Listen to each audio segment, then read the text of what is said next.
Today, I'm going to show you how to make this light and delicious Korean soup using fresh spinach and Korean soybean paste called 시금치된장국. It's so light and delicious that we Koreans, we have this as our breakfast soup with warm Korean rice, and it is also one of our go-to side soups with our meals. And especially during the winter months where it's so cold outside, you want to have a bowl of this that is quick and easy to make, and it's so satisfying. And guess what? It's actually healthy for you, and it is also low in calories too.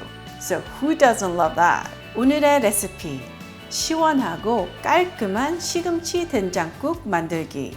오늘도 여러분들과 영어로 함께 하겠습니다. Hi everyone, this is Helen and welcome to Modern Pepper. 안녕하세요, Modern Pepper의 헬렌입니다. The ingredient list is also available in the description box below. In a medium-sized pot, I want you to add 8 cups of water. So that's about 2 liters. Put the lid on and bring it to boil. Now, once the water comes to boil, we're gonna add one of these Dashi tea bags in here, and then we're gonna put the lid on, and with the heat remaining at high, we're gonna boil this for 5 minutes. What is inside this Dashi Pack? It has dried anchovies, 멸치, sea kelp, and dried shrimp and some other vegetables all together in this convenient tea bag that you could toss and throw away when you're done. Or you could go the old school way and add 5 of these big dried anchovies called 다시멸치 and 2 pieces of dried sea kelp called 다시마. You want to split the chest open like that and just take out the dried intestine. Throw this away and you put the whole thing together. The head has so much flavor. Some people throw the head away, but I'm like, no, keep the head on. Vegan friends, just use sea kelp only, obviously. Now the other option is adding salt fermented shrimp, 새우젓. So just add half a teaspoon of the salt fermented shrimp. And if you missed my recipe on how to make homemade salt fermented shrimp, make sure to check it out. The link will be in the description box below. We need 1/4 of a medium-sized onion. We need 2 scallions. You could also use 대파, large green onions.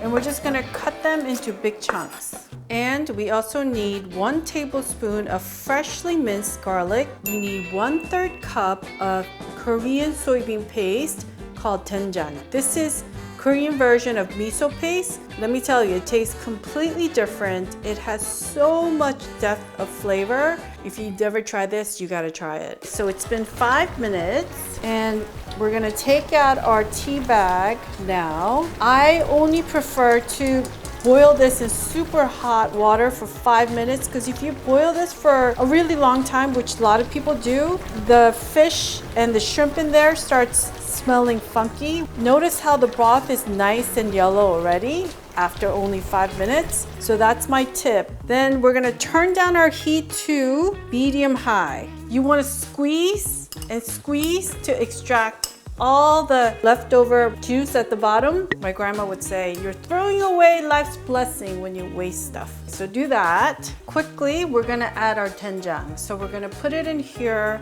first. Make sure to scrape off everything. Then to this, we're gonna add the onions and the garlic now. Then we're gonna add 1 tablespoon of GoChuGaRu. This is soy sauce for broths. And if you don't have this, just add all-purpose Korean soy sauce then. Now give everything a stir. The DoenJang soybean paste will break up on its own as it cooks. And then put the lid back on. And with our heat remaining at medium-high, we're gonna let this cook for 5 minutes. We wanna use these long stem spinach instead of those baby spinach leaves. We need about 150 gram-ish. You could use more or less depending on your preference. If you live near a Korean market, I highly suggest going there and buying these long stem spinach with these root ends intact because the root end here has so much nutritional value and it tastes better. What you want to do is just cut the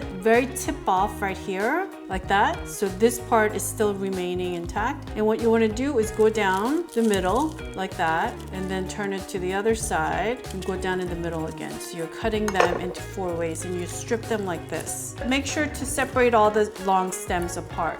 Now with these long stem spinach, they are notorious for having a lot of soil attached to it. Make sure you rinse it at least 3 times, or at least until there's no residue of soil at the bottom of your bowl. 5 minutes later, we're gonna add our rinsed spinach into our pot.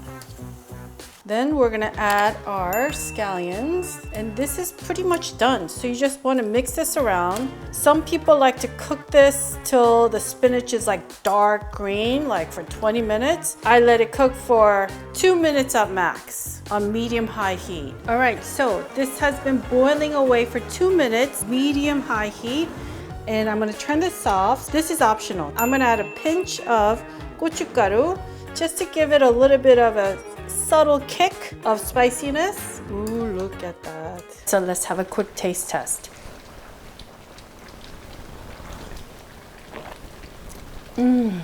Oh, that's good. It's so light, then it has that essence of like that soybean broth taste, and it tastes so clean, delicious. So at this point, if you want to make it a little bit saltier, add more salt. I think the saltiness is perfect for me. And if it's too salty for you, add a little bit of water. Boy, oh boy, this is delicious. This soup reminds me of my childhood because my grandma would make this all the time, but we never got sick of it because the broth is just light and delicious. And you could taste a little bit of the sweetness from the onions and the spinach. 밥에 말아서 맛있게 드세요, 여러분. This is like my childhood soup. Take a big spoonful of Korean rice and then dunk it in here. Oh, this is the way I grew up eating this. And you mix it all up. I mean, what's there to not to like? OMG. Bon appetit, everyone. Ooh, this is really big, but I could do it. It just melts in your mouth. The spinach is so tender. Another insider's tip, you go and pick up some kimchi and you dunk it in here. And then you go in with a spoon and you eat it like that. You're welcome.